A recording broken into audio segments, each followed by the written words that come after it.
Assalamu alaikum wa rahmatullahi wa barakatuh, and welcome on Youth Matters with me, your host Sakina Habib.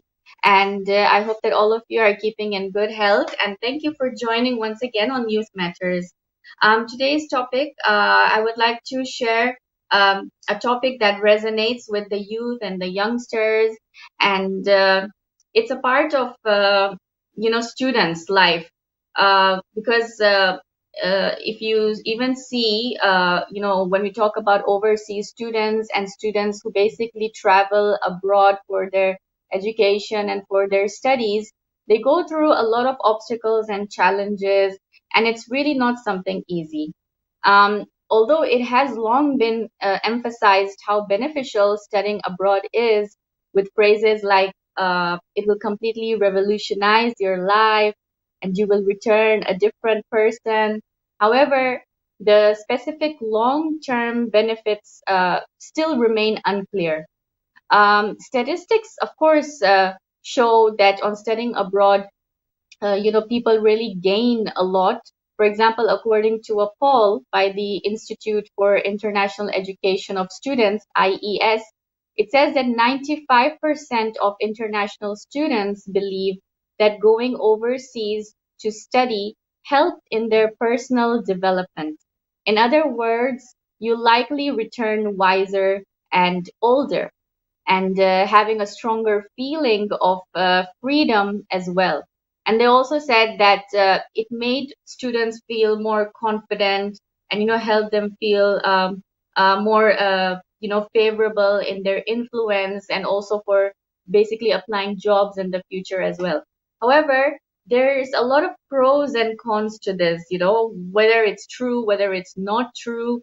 And to further discuss more on this topic, we will be joined by a guest on today's program. She is actually a student herself. She is a second year student. She's studying international relations, and currently she is in North Cyprus. Her name is Zainab Ayub Suleiman. She's a 20-year-old, and she will share, her struggles of what it is like to basically study abroad and what were some of the challenges that she as a female had to go through, even coming from a very conservative family, taking up those steps basically to seek this further education. So I would like to welcome Zainab on board. Assalamu alaikum wa rahmatullahi wa barakatuh. Zainab, how are you? Walaikum salam wa rahmatullahi wa barakatuh. I'm good, alhamdulillah. Hope you're all well. And I would like to say thank you for this opportunity.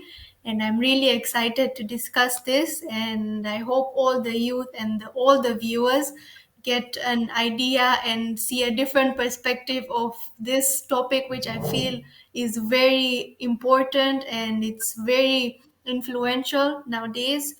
And inshallah, looking forward to a really nice session. Yes, so for those viewers who do not know, actually Zainab and I know each other personally very well. We know each other back from Arusha, Tanzania, because Zainab is actually from Arusha, Tanzania, and right now she is an overseas student. And we also have had a couple of podcasts and Insta lives together, and she has actually shared a lot about. The struggles that a student basically goes through. Now, Zainab, first of all, let me ask you this.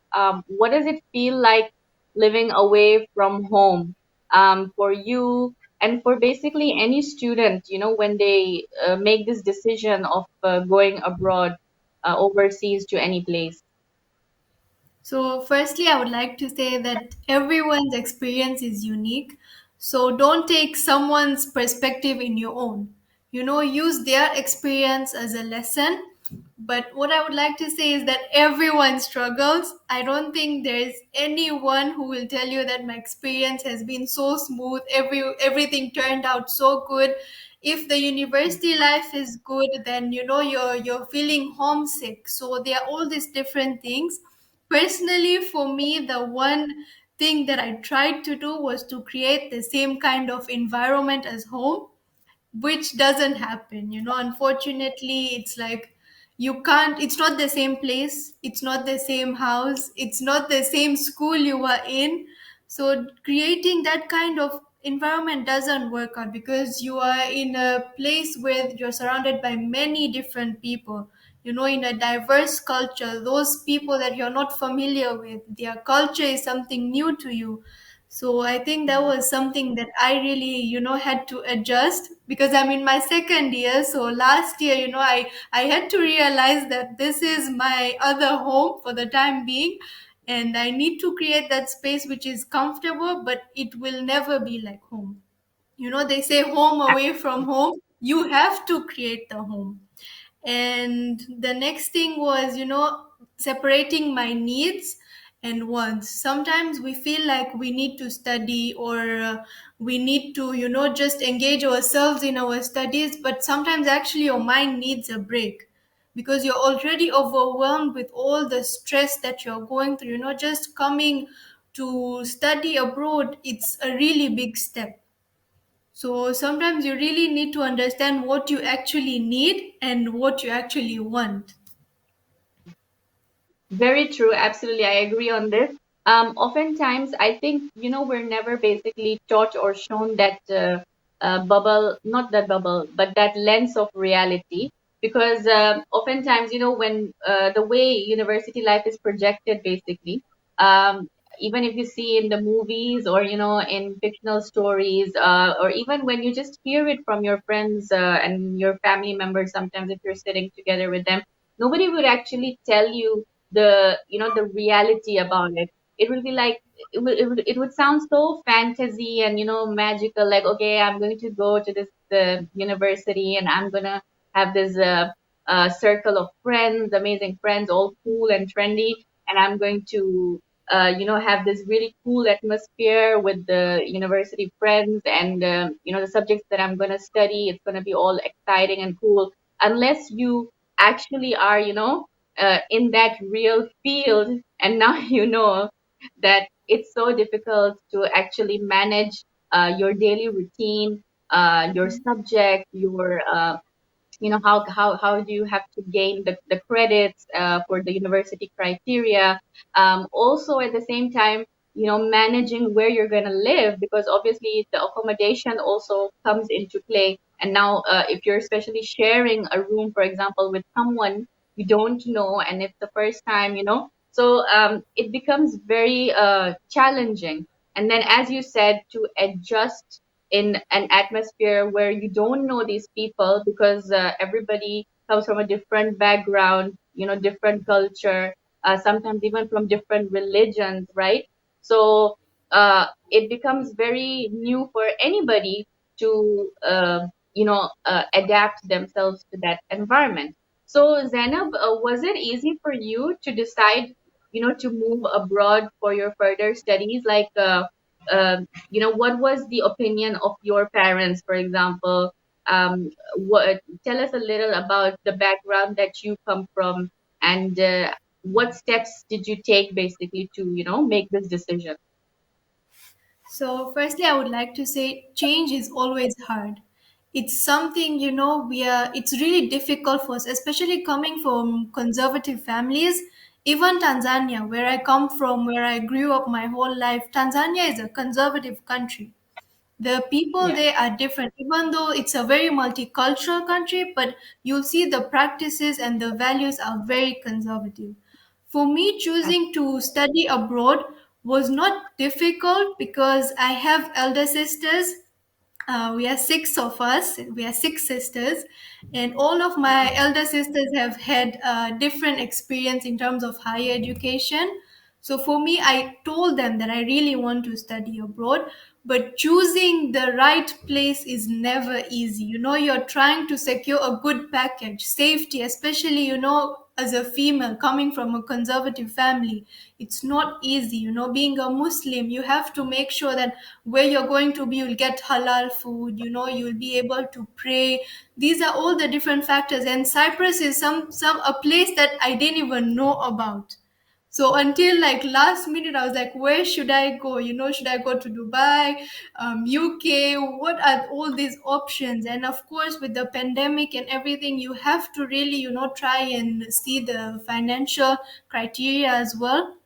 So Absolutely. choosing to study abroad was not easy, but as you know, as you said, it's like a fantasy. And Yes. universities are overrated. That university accepts you and you feel like, oh wow, universities are accepting me, I'm so special. And then you come here and Yeah. you're just a number, you're just an ordinary person. So I've had my True. own share of struggles, and actually I was about to give up after my first semester because it was tough, the aspect of just moving from home, to coming to this university, choosing a career like international relations. It's really, something that overwhelmed me.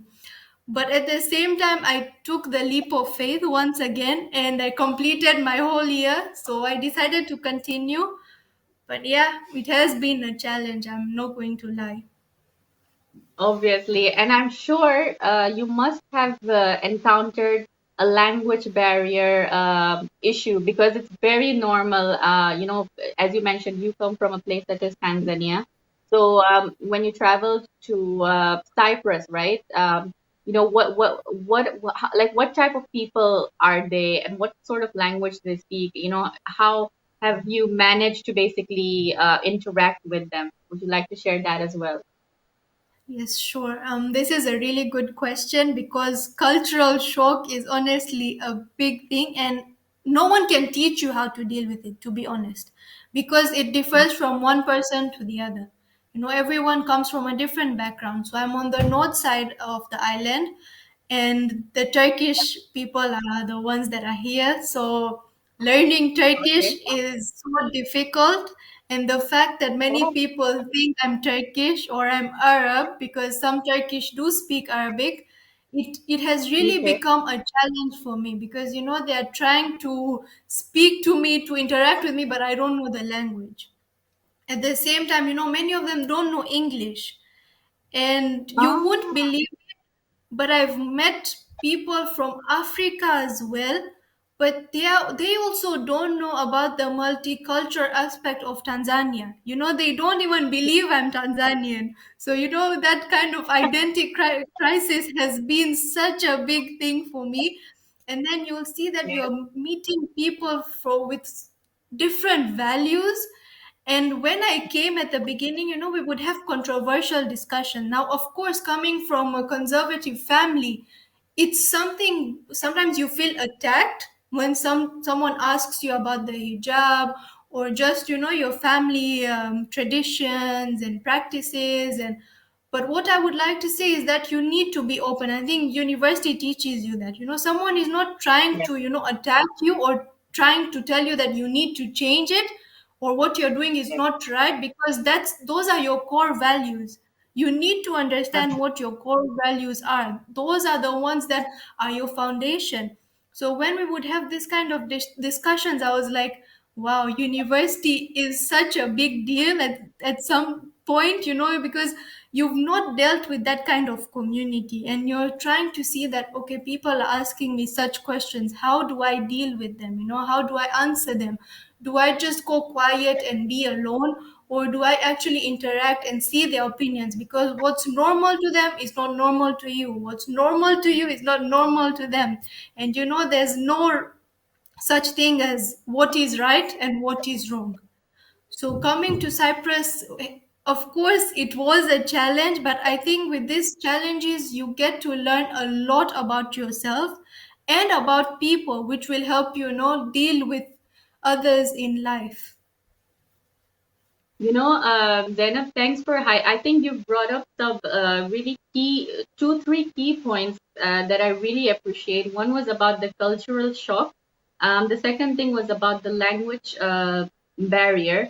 As you said, about wanting to decide to which university did you want to land in.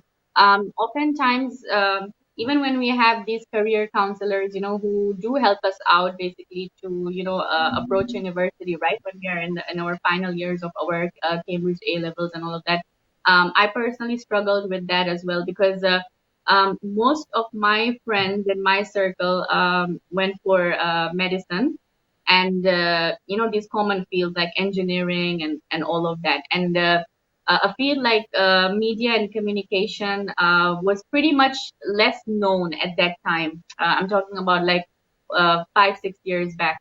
So even when I wanted to approach for university, I wasn't sure where to go, and most of my friends again were opting for the UK. And at that point, even I was like, I want to go to the UK, but then you have to sometimes think about the, as you said, financial criteria, about the living cost, the accommodation, about the family as well, how are you going to manage and everything. So when I thought about it, I had a conversation with this professor of mine, and he really gave me this wonderful advice. He told me that just because your friends and everybody else is going to the UK, that doesn't mean that you as well have to go to the same place. Your field is different. And you, because you know the Arabic language, you have a bonus point in that. So why don't you try for a place like Dubai, or somewhere in the Middle East? And that turned out to be the right point, because when I actually went to Dubai, there were so many internships that were offered. And because I was a multilingual student, my professors always told me that, she can go ahead and, for example, interview someone or whatever. So I never knew that that would actually turn out to be a bonus point for me, because you see, sometimes you're not. You can say informed well by people around you. Of course, some people who are like, for example, this professor of mine, he guided me, and so I followed his advice, and that really helped me. So when making such decisions, right, we need to see some key criteria, not just because everybody is doing, but also what makes you stand out as a student. Like, for example, mashallah, now you're doing international relations, as you mentioned, right? um, and this field is also now pretty much in demand, the one that you're doing right now. And there's a lot of scope out there for it as well. Now you see, what will be good for you is to understand that where in the future can you apply this field practically. You see, where would you like to carry on with this field, so that is something that's going to make a difference in your life, right? There's so many people like who do medicine, okay, but then at the end of the day, they're not like working, or they can't carry on with their work, maybe because they have family what do you say, issues, or whatever reasons, so you need to see how can you carry on with this field. Um, Now, I'm sure that there were some basic challenges that you faced as a normal student would, right? Maybe in terms of accommodation, or in terms of having to adjust with your school friends. Maybe they're of different religion. So, can you share those as well with all the viewers? What basic challenges did you go through? So firstly, as you said, accommodation is something, it's a very sensitive kind of thing, especially, being a female, your parents want to know that wherever you're living, whoever you're living with, you're safe. So Yeah. honestly, that was one of the things that was the most challenging, because the first semester I was living with someone who was Christian, and we could Oh, see I could see the different practices, the difference in the values. Of course, you do have your own space, but at the same time, there are some spaces like the living room, the washroom, you're just sharing it together, so you could see the differences in that. The next challenge I would say is, have, as I talked about, the controversial topics, because university is an arena for all those things. People come with all these different questions, and especially studying social sciences, you will see people are engaging in such questions. So I used to feel attacked When someone asks me such questions, I used to feel like, oh my God, why are they asking me that? Like, what do they mean? Are they trying to change me? You take a step back. But in fact, it's all about expressing yourselves, explaining people where you're coming from, explaining them the reason behind what you do. You don't need to justify your actions, but some people are curious. We come out here and you'll see everyone is just different, completely different, even if you're from the same continent. Like, I've met a lot of people from Africa. Whether you're from the same country, sometimes, you'll see that everyone has been brought up differently because each household is different.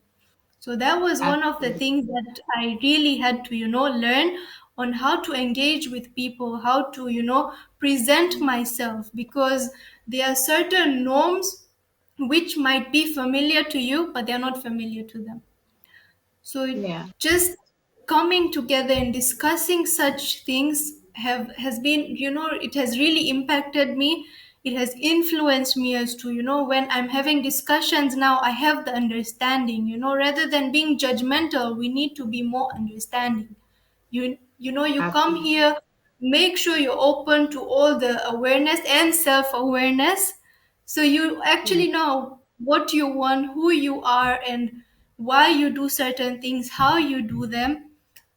Something else, of course, studying international relations, it's something, not known. Of course, it's in demand, but when you see, mostly, we have the hierarchy of careers in our societies. Unfortunately, most societies, we have medicine, we have law, we have engineering, but fields like social sciences, many people don't know about it.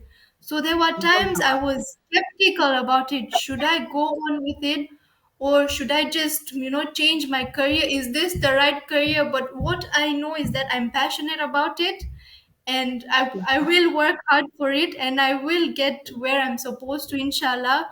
Whatever Allah has planned, inshallah, I will achieve it. All I need to do is to work hard for it, and just to stay passionate, and which will allow me, to continue. It's about having faith in yourself, obviously after Allah subhanahu wa ta'ala and everything, having that belief. I feel that, if you yourself have that strong mental strength, and if you have that belief, then you can achieve any goal in your life. As you mentioned right now, international relations, yes, very, there are lots of people who must have not even heard about this field and wouldn't have any idea about what it is. Similarly, there are so many other new fields that are emerging right now. Sometimes one would even question, like, wow, how is this even possible? Like, for example, when you hear about these nutritionists, or these people who are psychologists and therapists, a couple of years back, you wouldn't have ever thought that a profession could actually even exist, just with these occupations. But you see, people are actually making a living out of it. So this was is something that even I had encountered a couple of years back. Right now, the whole world is on social media. There mediators, public speakers around the world, influencers, and what is all this? This is all media and communication. This is all, a part of the media industry. And right now, things are becoming exposed, and people are learning from it. Still, there are people who don't know much about it. But imagine, this was something that, when I was studying all this, it was like, I'm talking about 5, 6 years back. Right now is when I am seeing people are, getting on that bandwagon, and, are learning about media, and so many more fields are coming into it. The most interesting part was filmmaking. So I'm very passionate about filmmaking, script writing, and all of that. I don't see a lot of women actually, personally, in our communities, going for this, because they feel like it's a little outlined and all of that. But it's a creative field, and I'm sure in the future we will be seeing, a lot of Muslim women coming up front and doing all these things. Even right now, if you see, the world is really changing when it comes to the representation of Muslim women. By that, what I mean is that Very recently, I think even in the UK, there's this first black female Muslim referee. I can't recall her name right now, but she's just become so popular all over the feed right now. And then also in Saudi Arabia, there are so many women right now. There's this woman who's going, the first Saudi astronaut woman, female Muslim, who's going to travel to space. Her name is Rayana Barnawi. So we are seeing women now, in these fields, like going to the space as an astronaut, being on the football, stadium as a referee and all of that. So, I think it's high time actually for people in our community to accept, to break these stereotypes and to allow these Muslim female women to, take the lead. I'm not saying that I'm not bringing up the topic of feminism because I know some people will bash me for it and say, "Oh, she's a feminist." I'm not a feminist, but I just love supporting, women to basically try out in every new field. Yeah, just try out. There's so many fields, so why not? So let's get back to you, Zainab. I want to ask you, was it easy living as a Muslim, as a young female Muslim, pursuing your education abroad, like also with the hijab and everything? What is people's reaction? How did you, manage all of that as well? Did it have any effect on you? How bad is it? How good is it? I've heard some good reviews, some bad reviews. Depends on the location where you are. So how was it for you? True, as you said, it depends sometimes on the location, sometimes it depends on the person, how you take certain information. For me personally, of course, coming from a family where we are all girls, I'm the first one in my family to come abroad to study. And I have younger sisters, and as you said, we really want to empower women. It's not about feminism, it's more about Yeah, exactly. empowering women, especially in our societies, because we know the values that we've grown up with. When we come abroad, we are not losing the values, whether it's Yeah. religious, whether it's cultural, whether it's within your household. Those values that are given to you, those are your foundation. So for me, I really want to inspire my younger sisters, coming abroad. I wear the hijab and I wear it proudly. And people do ask me, why do you wear the hijab? Come on, like right now in Cyprus, it's summer, it's really, really hot. And people will be asking me, why do you wear the hijab? Or some people will ask me, Zainab, after you get married, are you going to wear the veil? So, they ask certain questions, and it's not that they're ignorant. It's just that they've not been, with certain kinds of people, and when you come here, you have the group. One is Christian, the other one is Hindu, the other one is from Qatar, but they are Nigerians. Everyone has had a different kind of experience and background. Personally, I never feel, attacked in terms of the gender.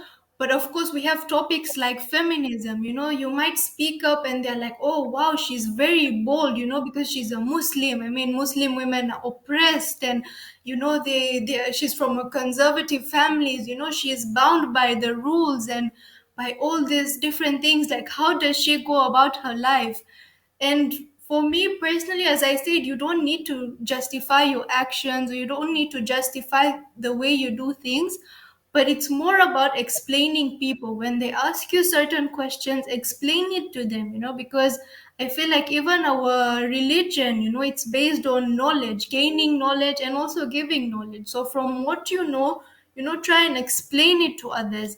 Of course, there are challenges you do face every day, because when you are home, your parents are there to protect you. And I think no one can ever replace that love, or that kind of protection that your parents give you. And I'm very proud of the values that I've been given and I've gotten, and I'm here to represent a village of people, not only myself, but my family, my society, my religion, other women as well. And I think that's the most wonderful thing that I've gotten to experience, that I'm not representing only Zainab here, but I'm representing so many other people, which I believe is such a beautiful thing. But yeah, it does get challenging. I'm not going to say that you won't be questioned or it's easy. I mean, there are other women out here. What's scaring you, because each household is different. But at the same time, it depends on how you choose to filter all those things that you get to learn here, all those problems and difficulties that you may face.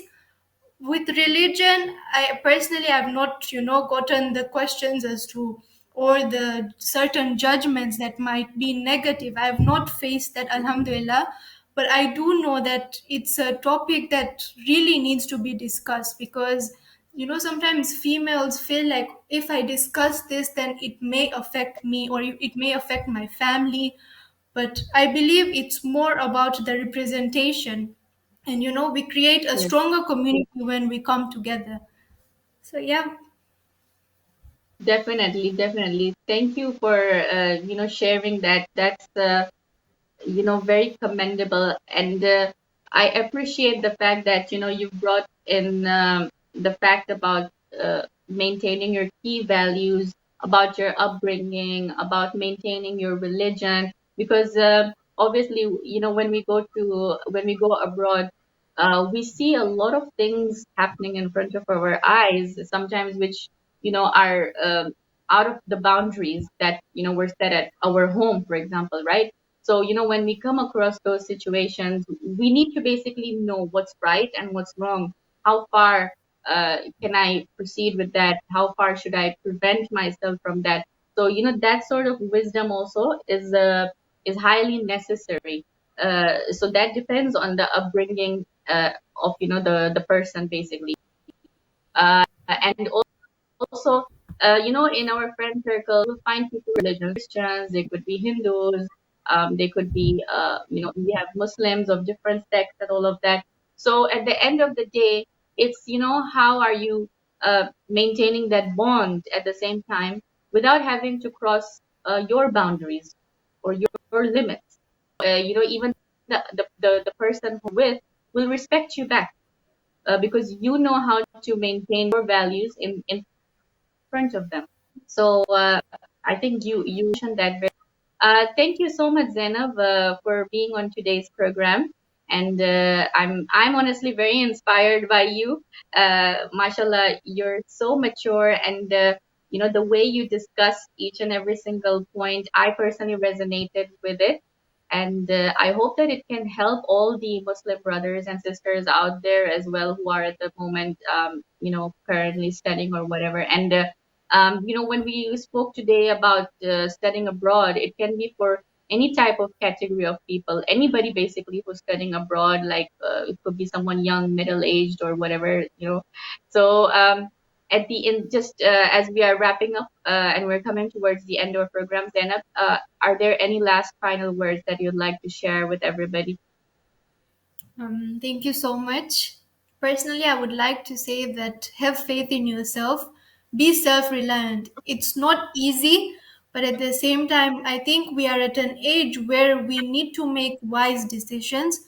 I mean, doing life is not, just doing the right thing all the time. So when you come out here, as I think Sakina, you also mentioned that you'll see a lot of things in front of your eyes, a lot of incidents that happen, and that will make you rethink things. But that doesn't mean that you forget your values, you forget who you actually are, who you came as, add more onto your plate and onto yourself, which will make you a better individual out there. And in different Yes. terms, in religious terms, on cultural terms, you can take these lessons and take it to your siblings, to other women, to in general your whole society, your country, everything. So I would like to wish everyone all the best who are studying, and also I would like to appreciate our parents and our communities that are supporting many young individuals. We are talking about conservative societies, but you'll see many students here are from conservative societies, and the support and love that we get from our communities, our parents, it goes a long way. But I would like to wish everyone all the best. Have faith in yourself, have faith in Allah, never lose hope. Do your best, be passionate, go for the opportunities, and inshallah, whatever is meant for you, it will come your way. And I hope you just make this journey a fruitful one, get the most out of it, get all the lessons, and inshallah hope to just encourage the youth. And I'm really it's really an honor to be part of this talk today, so thank you so much. Thank you so much, Zainab. Thank you. And in fact, I wish you all the very best, inshallah, with all the success and with flying colors, inshallah. Thank you so much. It was amazing having you on today's program. Thank you very much to all our viewers for tuning on today's program. It was such a pleasure and an honor to have Zainab on today's program. And, she really shared her real life challenges and struggles as a student. And I really appreciate that. And I hope that all of you would benefit from today's discussion. Please do share your comments and feedback, if any. And do let us know if you enjoyed today's program. Thank you very much. Have a lovely evening. This is your host, Sakina Habib. Wassalamu alaikum wa rahmatullahi wa barakatuh.